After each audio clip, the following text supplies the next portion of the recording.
Hello to all. एक मुद्दा FCRA का यानी कि फॉरेन कंट्रीब्यूशन रेगुलेशन एक्ट, ये बहुत ज्यादा गरमाया है। आइए इसको अच्छे से समझते हैं। ये फोटो तो आपको याद होगी, जुलाई की फोटो है, जहां पर ईसाई के कुछ लोग खड़े हैं गृह मंत्री के साथ। ये आए और गृह मंत्रालय में इनसे मिले और बोले, भैया क्या जो ये एफसीआरए संशोधन बिल आ रहा है, क्या ये ईसाइयों के लिए ठीक है? तो गृह मंत्री ने कहा कि नहीं भाई, टेंशन न लो, सब कुछ ठीक है। उसी तरह एक इमेज और आपने जरूर देखी होगी, ये है संसद के बाहर, जहां पर जितने भी हमारे अपोजिशन वाले पॉलिटिशियन हैं, उन्होंने क्या लिखा है, stop targeting NGOs and institutions. तो ये क्यों हो रहा है भारत में? और एफसीआरए इस बिल में ऐसा क्या है कि आग अमेरिका तक लग गई कि अमेरिका ने कहा कि ये ईसाइयों को टारगेट करने का एक नया प्रोपेगेंडा है। तो ऐसी बातें क्यों हुई, आइए समझते हैं। एग्जैक्टली भारत क्यों चेंजेस करना चाहता है एफसीआरए में? क्यों चेंज करना चाहता है? एग्जैक्टली है क्या कि आईबी और इंटेलिजेंस की कुछ रिपोर्ट्स आई भारत सरकार के पास। उस रिपोर्ट में यह दावा किया गया कि जो बाहरी फंडिंग हो रही है, उन फंडिंग का जो इस्तेमाल भारत में हो रहा है, वो कहीं ना कहीं बहुत घातक तरीके से इंटरनल सिक्योरिटी पर बहुत असर डाल रहा है और इससे भारत की आंतरिक सुरक्षा को बहुत ज्यादा नुकसान है। आपने देखा होगा, अभी मेटा को लेके जो मामले उठे हैं कि मेटा ने कुछ अननेसेसरी और जो कहीं न कहीं भारत के लिए बिल्कुल ज़रूरी नहीं थे, ऐसे बहुत सारे पोस्टों को उसने क्या किया, बूस्ट किया पैसे लेके। तो इन सब चीज़ों को लेके ना कहीं न कहीं जो बाहरी फंडिंग आ रहा है, उसका इस्तेमाल भारत की आंतरिक सुरक्षा को लेके हो रहा था। तो सरकार ने क्या किया कि इसी चीज़ को और स्ट्रिक्ट करने के लिए, इसी को और मजबूत करने के लिए एफसीआरए 2.0 का एक नया संशोधन बिल ला रही है।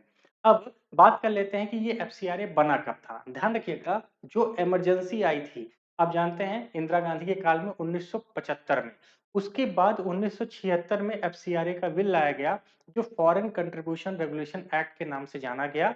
वो इसलिए क्योंकि उस समय भी हालात यही थे कि जो विदेशी ताकतें थीं, वो यही कर रही थी। तो उस पैसे को रेगुलेट कैसे किया जाए, उस पैसे को ये कैसे देखा जाए कि वो सही से यूज हो रहा है कि नहीं, उसके लिए लाया गया।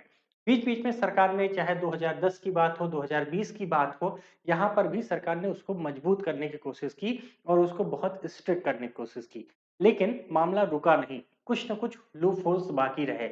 अब जाके उसको और स्ट्रिक्ट करने की बात है। बस यही ध्यान रखना, सरकार ये चाहती है कि जो भी फॉरेन कंट्रीब्यूशन आए, वो एक डेजिग्नेटेड एफसीआरए अकाउंट के थ्रू ही आए, इसके अलावा ना आए।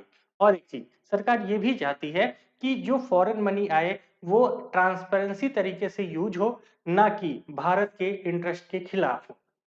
अब आइए बात कर लेते हैं जो सबसे बड़ा मुद्दा है, जिसको र्यूमर फैलाई जा रही है कि अगर एफसीआरए आ गया, तो जो चर्च हैं, जो मस्जिदें हैं, वो कहीं न कहीं जब्त हो जाएँगी, वो पूरी तरह से जब्त हो जाएँगी। तो ये क्या मामला है? एग्ज़ैक्टली इसमें एक प्रावधान है। वो प्रावधान ये है कि जैसे मान लीजिए, सिंपल सा समझते हैं, ओके?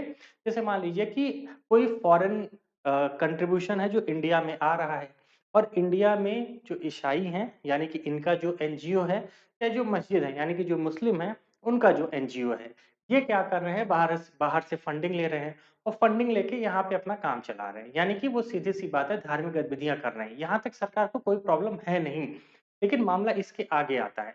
अगर मान लेते हैं कि वो संस्था क्या करती है, अपना रजिस्ट्रेशन रिन्यू नहीं कराती है, या उसका रजिस्ट्रेशन बंद हो जाता है, अब वो काम नहीं करना चाहती है, वो सरेंडर करना चाहती है कि भैया हम काम नहीं करना चाहते, या वो संस्था किसी इल्लीगल मैटर में फँस जाती है। यानी कि वो पैसा कुछ ऐसे गलत कार्यों में यूज़ हो रहा है जो नहीं होना चाहिए। तब क्या होगा? तब सरकार ये कहती है कि कहीं न कहीं अगर ऐसे मामले आते हैं, तो जो इनके द्वारा जो संस्थाएँ बनाई गई हैं, जैसे मान लीजिए किसी ने चर्च बना लिया, किसी ने मस्जिद बना लिया, या जिन कुछ न कुछ उन्होंने कंस्ट्रक्शन करा लिया, या कुछ न कुछ क्या किया, एक बॉडी बना ली। अब वो बॉडी की जो भी प्रॉपर्टीज़ वगैरह हैं, वो अब सरकार के कंट्रोल में आ जाएँगी। वो भी तब आएँगी जब वो संस्था गलत तरीके से काम करते पकड़ी जाएगी, या वो संस्था अब काम करना ही नहीं चाहती है, तब। इसीलिए ये बात बोला जा रहा है कि चर्च और मस्जिद जब्त हो जाएँगे। यानी कि एफसीआरए सर्टिफ़िकेट अगर कैंसल हुआ, सरेंडर हुआ या एक्सपायर हुआ, लेकिन उसको रिन्यू नहीं कराया जा रहा है। जब वो रिन्यू नहीं कराया जा रहा है, तो भाई सीधी-सी बात है, इसका मतलब आप काम नहीं करना चाहते। जब काम नहीं करना चाहते हैं, तो इसका मतलब है कि जो चीज़ें अभी तक की गई, वो सिर्फ़ एक मोटिवेट के लिए था, यानी कि एक कहीं न कहीं एक ऐसे काम के लिए था, जो भारत के खिलाफ था।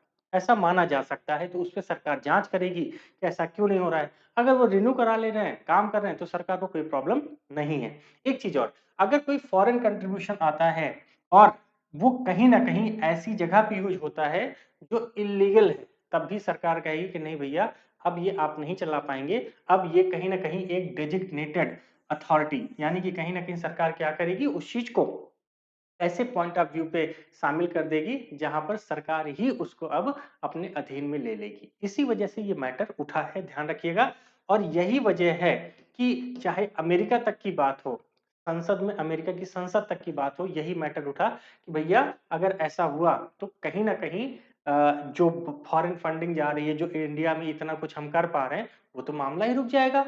यही बात है, क्योंकि होता क्या है ना, जो फॉरेन फंडिंग्स आती हैं, वो शॉर्ट टर्म के लिए आती हैं।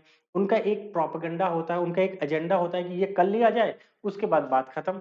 तो सरकार ने इसको रोकने के लिए कहा कि जो शॉर्ट टर्म आता है, कुछ सालों तक आएगा या कुछ समय तक आएगा, है ना? और उतनी देर में एक ऑर्गेनाइजेशन बनाया गया, काम किया गया, बात खत्म, फिर ऑर्गेनाइजेशन ही खत्म। तो इस सरकार ने कहा देखो भाई अगर तुम्हें परमानेंट काम नहीं करना है, तो ऐसे पैसे तुम क्यों मँगा रहे हो? उस पे रोक लगना चाहिए।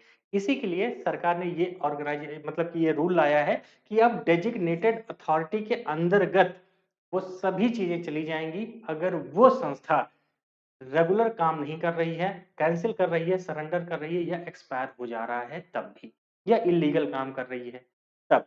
जैसे इसमें कुछ लोग ये कह रहे हैं कि भई मान लेते हैं कि कोई एनजीओ है, ज़बरदस्ती उसको सरकार ने फँसा दिया, ये कर दिया, वो कर दिया। देखिए, हर चीज़ का रूल्स रेगुलेशन है। आप कोर्ट जा सकते हैं, आप वहाँ अपनी बातें रख सकते हैं। अगर आप गलत नहीं कर रहे हैं तो कौन ही रोकेगा? लेकिन वही ये गलत कर रहे हो, तो ऐसी प्रॉब्लम तो होनी है 100%।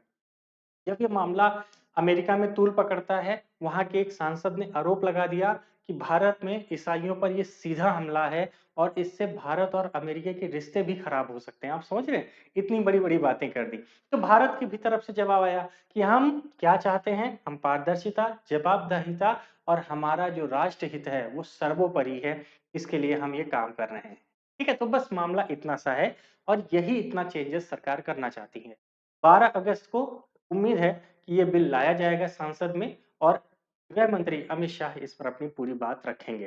देखते हैं आगे क्या होता है। तब तक के लिए ध्यान रखिएगा एफसीआरए 2.0 का ये सबसे बड़ा चेंज है। मिलते हैं अगले सेशन में। तब तक के लिए जय हिंद और एक बार ज़रूर बताइए कमेंट में कि ये एफसीआरए 2.0 आपको कैसा लग रहा है और आने वाले भविष्य में इसकी क्या उम्मीद है? और एक चीज़ बताऊँ कि जो मामला है इसको पास कराने का, इस पे भी डिस्कस कर लेते हैं कि पार्लियामेंट में ये पास हो पाएगा कि नहीं? बिल्कुल आराम से पास हो जाएगा, क्यों? क्योंकि ये साधारण विधेयक है, जिसको हम जनरल कह सकते हैं, जनरल ऑडियंस से ये हो जाएगा। यानी कि 50% सीटें चाहिए और जो इस समय एनडीए सरकार है, उसकी चाहे लोकसभा की बात कर लें या राज्यसभा की बात कर लें, वहाँ दोनों जगह 50-50% सीटें उनकी फिक्स हैं। यानी कि उतने मेंबर्स उनसे ज़्यादा ही हैं। तो ये विधेयक तो आराम से वो कर ले जाएँगे, उसकी दिक्कत नहीं है। ठीक है? यानी कि ये बिल तो पास होना ही होना है। तो बस अब आप ज़रूर बताइए कमेंट बॉक्स में कि एफसीआरए 2.0 आपको कैसा लगा? क्या सच में ऐसे प्रावधान होने चाहिए कि अगर कुछ समय के लिए चीज़ें गलत हो रही हैं या कोई सर्टिफ़िकेट अपना कैंसल करा देता है, सरेंडर करा देता है, एक्सपायर हो जाता है, कोई रिन्यू नहीं कराता है या कोई इल्लीगल एक्टिविटी कराता है, तो उसके द्वारा जो भी कंस्ट्रक्शन कराया गया है, जो भी चीज़ें बनाई गई हैं, वो सब एक डेज़िग्नेटेड यानी कि गवर्नमेंट की अथॉरिटी के पास वो सब कुछ चला जाएगा।